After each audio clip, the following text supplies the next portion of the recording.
Welcome back, Pre-Calc Excel students. Today we're going to cover section 11.1 on the three-dimensional coordinate system. So the three-dimensional coordinate system is divided into 8 octants. So the way you want to look at this, think of the x-axis as coming out towards you. Okay, the y-axis is going from left to right, and the z-axis is going up and down. So this green plane you see here, that's what we call the YZ plane. So it would be like a wall in front of you, okay, if you're standing looking at the wall straight ahead. The XY plane, you could think of that as like a tabletop or a desktop or the floor, okay? And then the XZ plane would be, if you were standing over here, it would be like a wall to your left-hand side. So this shaded region here, that represents the XZ plane. I clipped this from your textbook. It gives you a good picture, a better visual of the octants. It is hard to draw things in 3D on a two-dimensional surface, but this gives you a pretty good picture. So here's octant 1. Okay, this is above the XY plane, okay, in the front right corner. And then we go around counterclockwise. Okay, so here's octant 2 in the back, again above the XY plane. Octant 3 over to the left in the back. And octant 4 is in the front left. And then 5 is directly below octant 1, so this is below the XY plane in the front right. And then octant 6 is under 2, 7 is under 3, and 8 is under 4. So plotting points. Here we have the point 3, 4, 2. So it's the order XYZ. So first I'm going 3 units forward, okay, or toward me, and then 4 units to the right, and then 2 units up.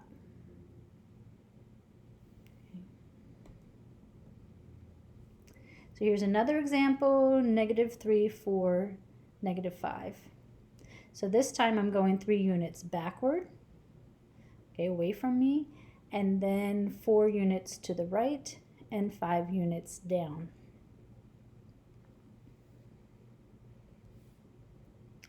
The distance between points in space. So here's our formula. Should look pretty familiar, very similar to 2 dimensions.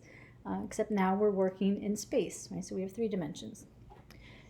So I'm going to show you where that formula comes from, how it's derived. So here we have points P, Q, and R.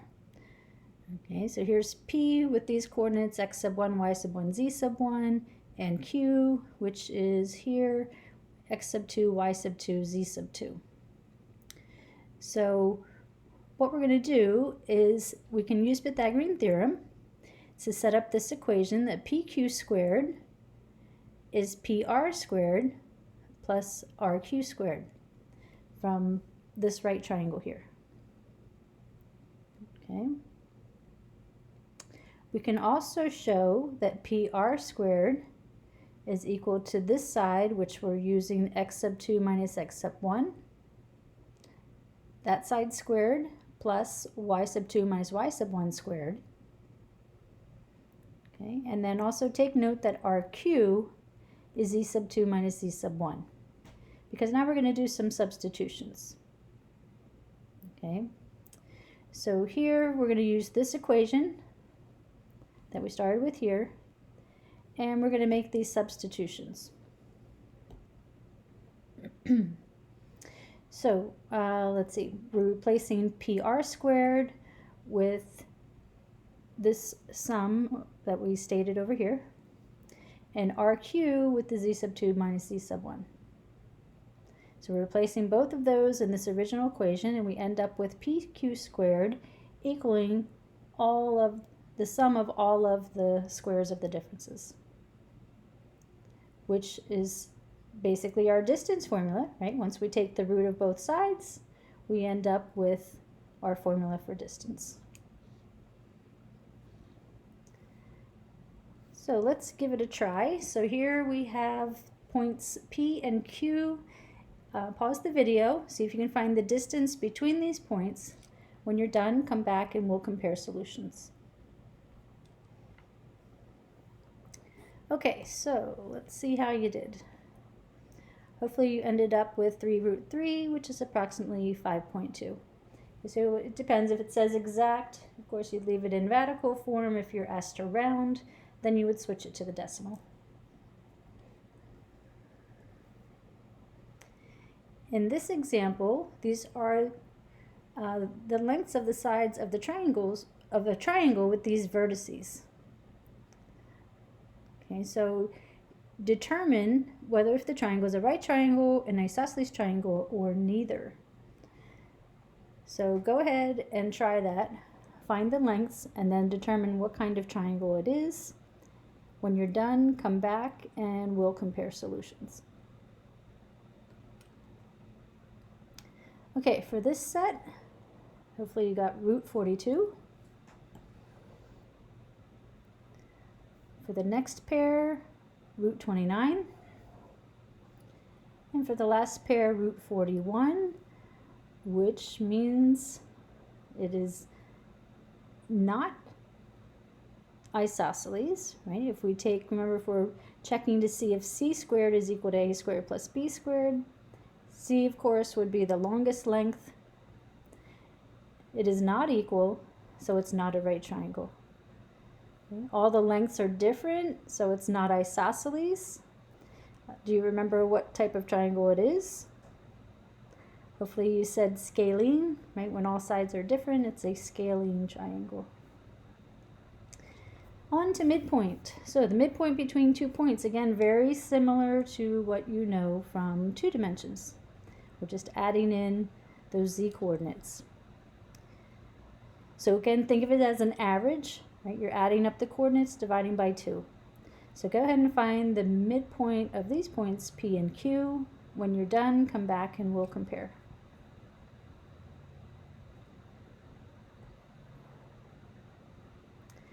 Okay, so hopefully you came up with -1, 7 over 2, and 1. The equation of a sphere. This is very similar to the equation of a circle, except now we're in space, right? So it's the collection of all points equidistant from a given point, right, what that we call the center. So to come up with the equation of the sphere, keep in mind that the distance from any point on the sphere to the center is constant, right? And that's what we call r, which is the radius of the sphere. So using these points, if we plug that into our distance formula, we would end up with this. And squaring both sides, we get r squared is equal to the sum of the squares of the differences of those coordinates. So it's straight from the distance formula. So again, r is the radius, and x sub 0, y sub 0, z sub 0 is the center of that sphere. So find the equation of the sphere with the radius of 5 and the center 2, -3, 1. So go ahead and give that a try. It shouldn't take very long. And then we'll compare.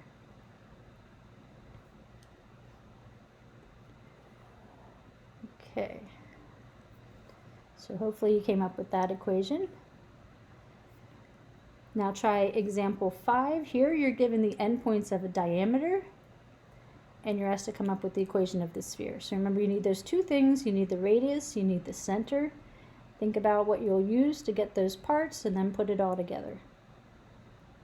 When you're done, come back and we'll compare.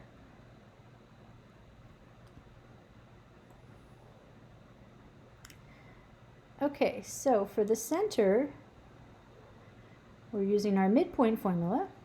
So hopefully you came up with 1, 4, 4. And for the radius, we're using the distance formula. Okay, so for the distance formula, hopefully you came up with the radius equal to 19. So when we plug all that into our formula, we end up with this equation.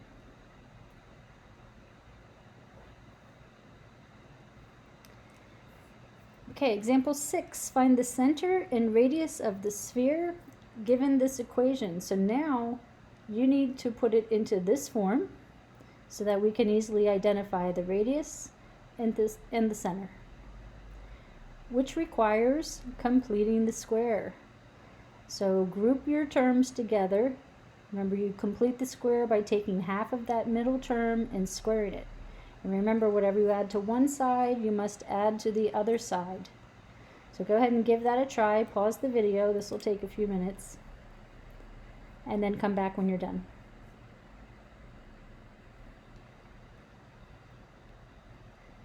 Okay. So here we go. I'm taking half of 4 and squaring it, half of 6 and squaring it, half of 8 and squaring it. Add all those values to the other side, along with the 7. Right? The 7 gets moved over to the right, the constant. Add those values up. So we end up with the center to -3, -4, and the radius is equal to 6.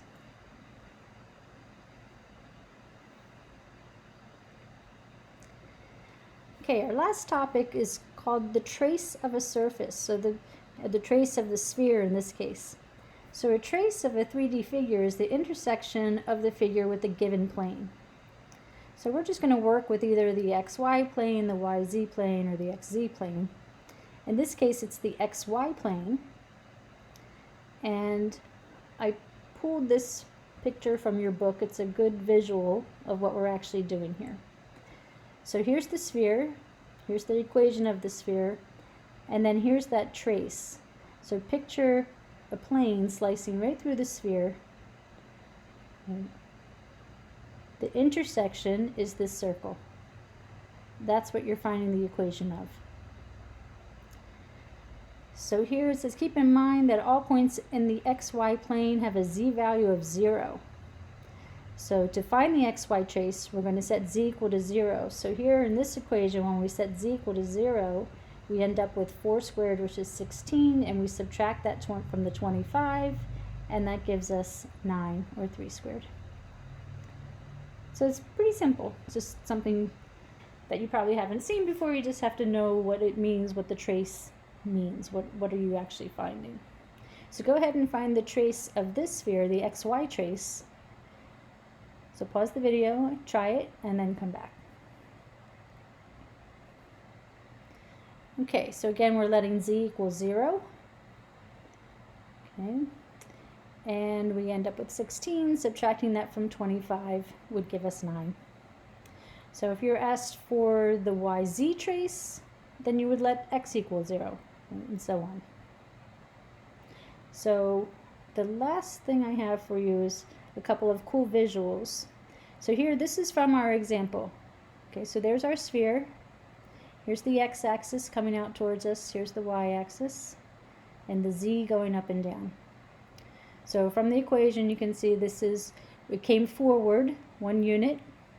It went to the right 4 units and up 4 units. Okay. Then here's that plane, the XY plane, that's slicing through. So then I lifted the plane. And here's that x-axis. There's the z poking through at the top here, and then coming down through here. And there's the y-axis. So there's that trace. And then I lifted it even a little more so you could get a better view of the circle. Okay, so there's the circle. That would be the intersection of the sphere and the plane. And then I have one more cool visual for you. There it is. This is where I took the snapshots from. So here again is our x-axis coming out towards us, the y and the z, and there it is.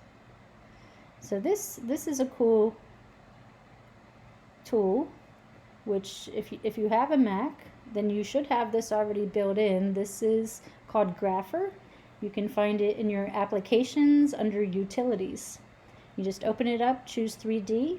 You can enter your equations if you want to see what the graphs of your spheres look like. Here for the plane, I just entered z equal to 0. Okay, there's also some built-in examples. If you have a little bit of time and you want to take a look at them, some of them are pretty cool, like the torus knot. There it is. And you can grab them and get different views. Okay, take a look at these equations. R sub 0, theta, and z. That's pretty interesting. Another one of my favorites is the conchoid. I guess is how you would say that. It looks like a conch shell. Did you ever find one of these on the beach? There we go. And again, you can rotate them around and get different views. Okay, so again, this is called Grapher, and it's under Applications. And in Applications, you choose Utilities, and then you'll see it there. Okay, so I hope you have some time to have some fun with this and look at some of the other built-in examples. Okay, try some of your own, possibly. So that ends our lesson for 11.1. And if you want to see me on Zoom, that would be nice. I always enjoy seeing you guys. So pop in if you have time, and if not, good luck with your exams for the rest of the week. Yeah, hope to talk to you soon.